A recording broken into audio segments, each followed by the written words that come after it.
a todos, yo soy Mauricio Ríos García, bienvenidos al episodio número 77 de Poder y Mercado luego de un tiempo. Hoy vamos a hablar, no puedo dejar de aprovechar la oportunidad, vamos a hablar de nadie menos que el señor Adam Smith, dado que este reciente 5 de junio se cumplieron nada menos que 300 años de su nacimiento.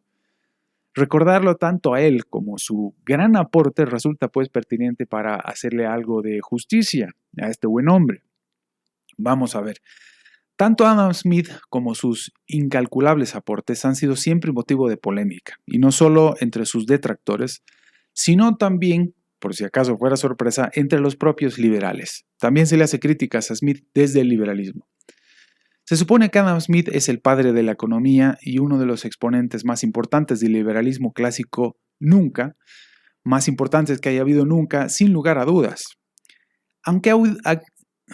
Aunque hay dudas al mismo tiempo sobre cuándo nació exactamente o qué sucedió con él en ese entonces, porque parece que incluso fue secuestrado por una familia de gitanos cuando fue muy pequeño y apareció luego de varios días. Algunos afirman que nació en enero, por ejemplo, pero también son muchas fuentes las que afirman que Adam Smith nació un 5 de junio de 1723 en Kirkcaldy y que luego, un 17 de julio de 1790, falleció. Creció junto a su madre y una tía o una prima, no estoy seguro, no se le conoció otra vida, no se supo mucho más sobre su vida personal, más que iba a dar largos paseos de repente para reflexionar, a hacer mucha introspección y que al punto en el que simplemente se perdía, se lo encontraba luego de muchas horas en un lugar que él mismo no podía identificar fácilmente. Fue catedrático de filosofía moral en la Universidad de Glasgow. Este es uno de los aspectos más importantes a destacar de Adam Smith, por supuesto. Aunque vivió también rodeado de intelectuales muy importantes en Francia, luego de un tiempo, de quienes lógicamente también captó mucho del mensaje que luego trató de transmitir como liberal. Adam Smith es autor de 2 obras extraordinarias, fundamentalmente, aunque publicó 4 libros. La primera es más interesante que la primera, en mi muy humilde criterio. Adam Smith escribió La teoría de los sentimientos morales, que es un libro fundamentalmente de ética, y luego también escribió una investigación sobre la naturaleza y causas de la riqueza de las naciones, o un libro mejor conocido como simplemente La riqueza de las naciones, que es el más conocido y reconocido por propios y extraños. También publicó, aunque luego de que muriera, publicaron por él ensayos filosóficos. También se publicó un 4.º libro en 1790, o luego de su muerte en 1790, que creo que fue escrito hablando sobre retórica y bellas artes, si no me equivoco. Pero como decía, lo más importante está en sus 2 primeros libros. El profesor Carlos Rodríguez Brown describe muy claramente un problema que ha habido con Adam Smith, que consiste en que si uno lee primero la teoría de los sentimientos morales y luego la riqueza de las naciones sin un contexto, uno diría que no podían haber sido escritos por la misma persona, porque aparentemente hablan de cosas distintas. Da la impresión, pues, de que La riqueza de las naciones fue un libro en el que Smith puso énfasis en la idea de que el hombre solamente es capaz de crear riqueza si y solo si es egoísta, es decir, en detrimento de los intereses y las necesidades de los demás. Que la sociedad no es capaz de caracterizarse por sus virtudes si se la deja actuar bajo su propia voluntad y que por tanto lo mejor era advertir los vicios de los hombres para que determinada fuerza, es decir, el gobierno, el Estado, los corrija. Sin embargo, en la teoría de los sentimientos morales es mucho más claro. Smith dice tanto en su primer como segundo libro sobre la base de que los hombres no son ángeles precisamente, es que si hay algo común entre todos los hombres es que todos los hombres quieren mejorar su propia condición. Y eso no es egoísmo, como tantos le han atribuido injustamente. Si queremos mejorar, vamos a servir a los demás en un juego institucional que se llama el mercado. Y de ahí la famosa frase: no es por la benevolencia del carnicero, del cervecero o del panadero por lo que contamos con alimentos sobre nuestra mesa, sino por sus propios intereses. No apelamos a su humanidad, sino a su amor propio. lo cual no es egoísmo. Y nunca les hablamos de nuestras propias necesidades, sino de sus ventajas. La famosa frase de Adam Smith. En este sentido, Jesús Huerta de Soto, quien no es el primer admirador de repente, por decirlo de alguna forma, de Adam Smith, afirmó ya en 1992 lo siguiente, es decir, explica de mejor manera tal vez lo que Adam Smith ya había tratado de transmitir en aquel entonces. Huerta de Soto dice que ejerce la función empresarial cualquier persona que actúa para modificar el presente y conseguir sus objetivos en el futuro. Lógicamente esto está inspirado más en la acción humana de Ludwig von Mises. Pero con el tiempo Huerta de Soto también siguió ajustando un poco el concepto, inspirado también en Hans Hermann Hoppe de repente. Pero vamos a ver. Huerta de Soto transmite en su Socialismo, Cálculo Económico y Función Empresarial de la siguiente manera.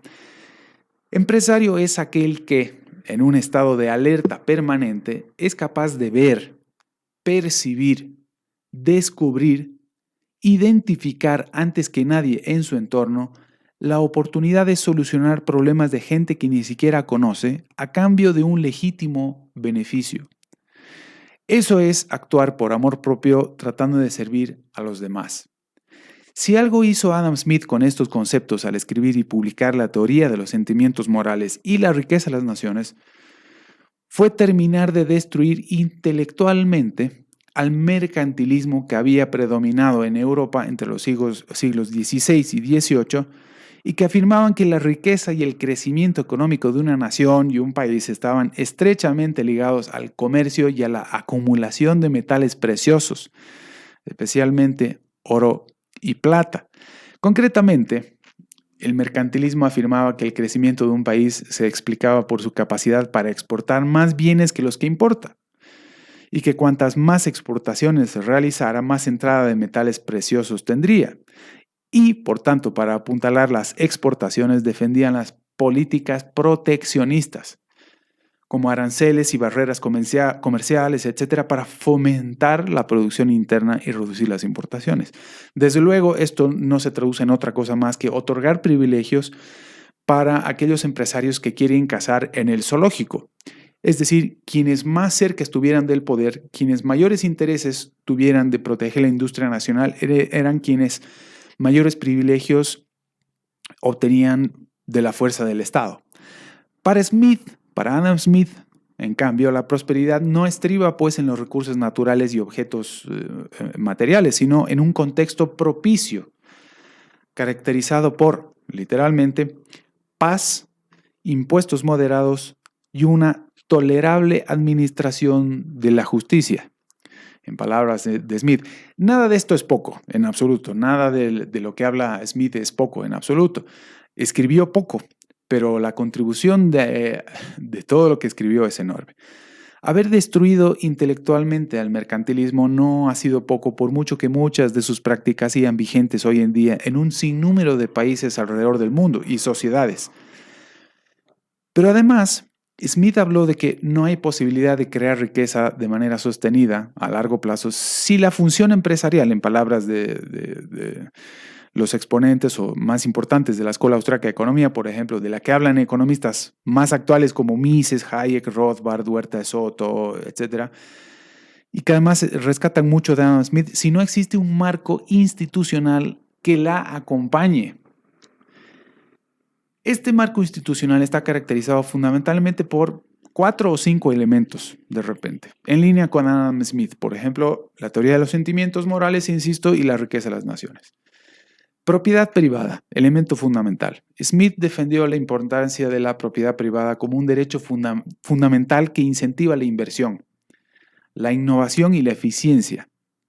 Creía que la protección y el respeto a la propiedad privada o los derechos individuales de propiedad privada brindaban a las personas la seguridad necesaria para tomar riesgos y emprender actividades productivas. El segundo punto son los intercambios voluntarios. Adam Smith enfatizó la importancia de los intercambios voluntarios como un motor clave para la creación de riqueza. Según Smith, cuando los individuos tienen la libertad de intercambiar bienes y servicios en un mercado abierto y competitivo, se generan beneficios mutuos y se maximiza la eficiencia económica. Si no hubiera beneficio en el intercambio, no habría intercambio. Si no hubiera beneficio mutuo para las personas que acuden al mercado para intercambiar, no habría intercambio directamente. Por eso es que el intercambio o el comercio no es un juego de suma cero donde lo que gana uno es lo que pierde el otro. El tercer elemento es el Estado de Derecho. Smith subrayó la importancia de un sistema legal y judicial sólido y transparente. Un Estado de Derecho efectivo garantiza que los contratos sean respetados, por ejemplo, los derechos de propiedad sean protegidos y los conflictos sean resueltos de manera justa en los tribunales. Esto crea un entorno confiable para las transacciones comerciales y fomenta la inversión privada fundamentalmente. Y lógicamente, la consecuencia va a ser el crecimiento económico sostenido de largo plazo. Pero todavía faltan dos condiciones más igualmente importantes. La cuarta es la libertad económica. Adam Smith abogó por la libertad económica, entendida como la ausencia de restricciones excesivas y regulaciones que limiten la iniciativa empresarial y el libre intercambio. Adam Smith sostenía que cuando los individuos y las empresas tienen la libertad de buscar sus propios intereses y participar en transacciones voluntarias, se crea un sistema económico más eficiente y productivo. Y de aquí saltamos al quinto elemento fundamental, que es la división del trabajo, la especialización. Adam Smith destacó los beneficios de la división del trabajo, donde las tareas se subdividen en etapas especializadas y diferentes trabajadores se dedican a cada una de ellas. Esto conduce a un aumento de la productividad y a la generación de excedente económico. A todo esto, Adam Smith le llamó el sistema de libertad natural, en sus propias palabras. Por eso La riqueza de las naciones fue un tratado con todas sus letras. Y luego, además, un clásico al cual nadie que se precie de ser buen economista o liberal puede prescindir de su lectura y referencia. Es un libro al cual todos los economistas tienen que referirse o al cual tienen que acudir, ya sea para destacar sus virtudes o para criticarlo también, pero es un libro referente, por eso es todo un clásico. Adam Smith también cometió errores, como dije más temprano. Se lo critica desde ambos lados del espectro filosófico-político, desde el liberalismo y desde la infinidad de escuelas de pensamiento antiliberal. Desde ya es cuestionable la idea de que Adam Smith sea el padre de la economía y al mismo tiempo del liberalismo económico, porque estrictamente en relación a la economía estuvieron antes otros como David Ricardo, nadie menos, como Malthus, como John Stuart Mill, o el mismo Etienne Bonnot de Condillac, que publicó su propio tratado el mismo año de La riqueza de las naciones. Nadie sabe exactamente por qué este buen hombre de Condillac no tuvo el mismo impacto con la publicación de su propio tratado de economía, habiendo sido que pensaba casi igual que Adam Smith. Algunos historiadores liberales han llegado incluso a acusar a Adam Smith de plagiador. Incluso han afirmado que cuando se encontraba en su lecho de muerte, mandó a incinerar todos los lugares o todos los documentos de donde habría copiado muchas de sus ideas para no dejar rastro sobre las fuentes de sus ideas, sobre las fuentes originales de sus ideas. Además de otras cosas sobre su vida personal que no tiene objeto alguno comentar ahora mismo siquiera. Pero ese es el punto. Incluso se ha acusado a Adam Smith de haber sido un plagiador, sobre todo de filósofos o pensadores franceses, Condillac entre otros, sin ir más lejos, o incluso Cantillon, Turgot y demás. Bueno, y dentro de sus errores está fundamentalmente su interpretación sobre la teoría del valor o sobre la teoría objetiva del valor, por ejemplo, o lo referente a la justicia, la defensa y los límites del crecimiento del Estado, por ejemplo. Adam Smith siempre afirmó en sus escritos que no había límite alguno para el crecimiento del Estado y por tanto la acumulación de atribuciones y competencias del Estado sobre la economía, por ejemplo. Hay muchas cosas que se le puede criticar, pero todos esos elementos quedan pequeños, tal vez salvo la teoría objetiva del valor, frente a todo el aporte que ha tenido realmente.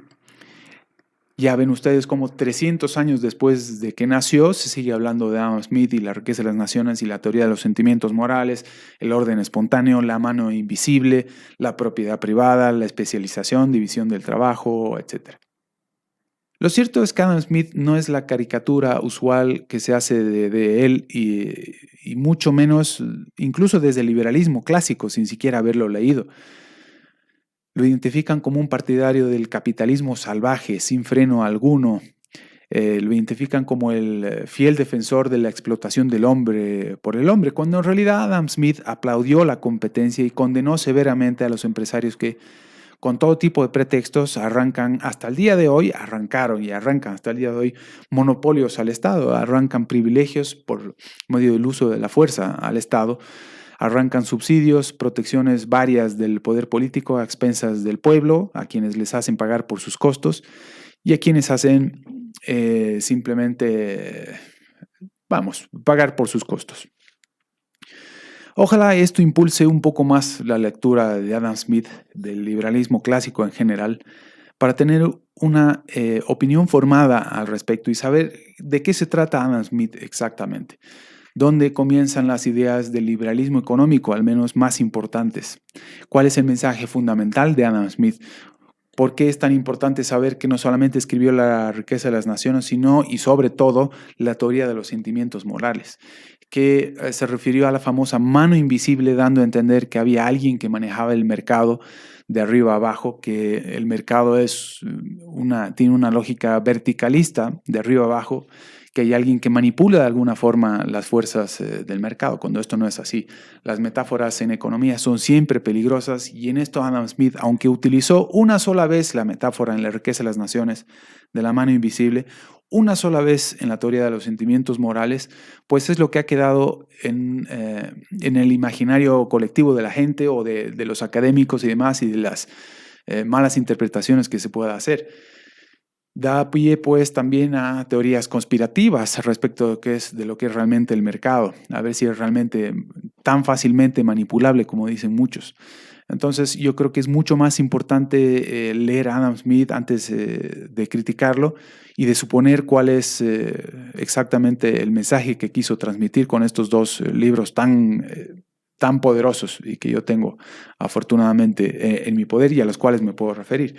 Entonces, si uno quiere hacer una crítica, insisto, primero tendrá que leer a Adam Smith, entender de qué se trata, hacer sus propias interpretaciones y luego recién saber hacerle una crítica. Bueno, en fin, 300 años del nacimiento de Adam Smith este pasado 5 de junio, que lo hayan disfrutado muchos y hayan sabido celebrar muchos de los liberales, incluso quienes no defienden necesariamente a Adam Smith, pero que sí reconocen los aportes más importantes que hizo con sus dos obras más importantes, La teoría de los sentimientos morales y La riqueza de las naciones. Estas cosas son para celebrar y hay que tirarle bola a las fechas importantes como esta, por más que hayan pasado desapercibidas, incluso por la comunidad académica más importante en el mundo. En fin, eso es todo. Les mando un fuerte abrazo. Nos vemos en el próximo episodio.